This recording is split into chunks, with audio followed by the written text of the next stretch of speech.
তাহলে এই বাংলাদেশের সকল সফলতার পিছনে তাদের ভূমিকা অব্যাহত থাকবে ইনশাল্লাহ।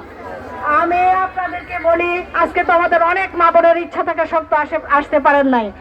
আপনারা 12 তারিখ সবাই সকাল সকাল ভোট কেন্দ্রে যাবেন, কোনো ভয় ভীতিকে পরোয়া করবেন না। আমরা বিগত সময়েও সকল ভয় ভীতি উপেক্ষা করে এখানে এসেছি, এই পর্যায়ে এসেছি, শেষ পর্যন্ত আমরা ছেড়ে দেব না।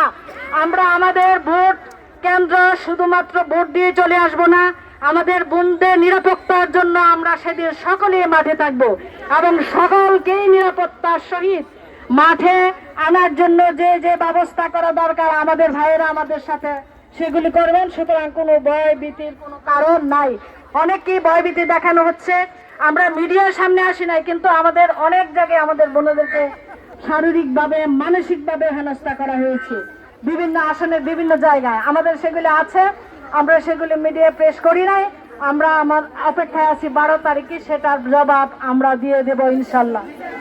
আল্লাহ পাক সবাইকে 12 তারিখ পর্যন্ত সুস্থ রাখুন, সুন্দরভাবে যেন ভোট কেন্দ্রে আসতে পারেন, মন মানসিকতা তৈরি করে দেন।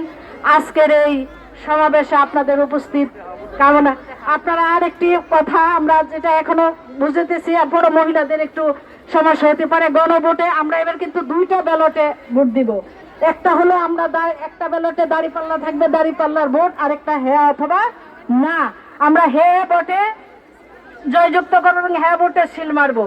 এটা যেন দুইটাকে আমরা ক্যাম্পেইন করেছি, এরপরও আবার আপনাদেরকে লাইনে যারা প্রথমে ভোট দিবেন তারা ফিরে আসবেন, আইসা আবার বলে দিবেন।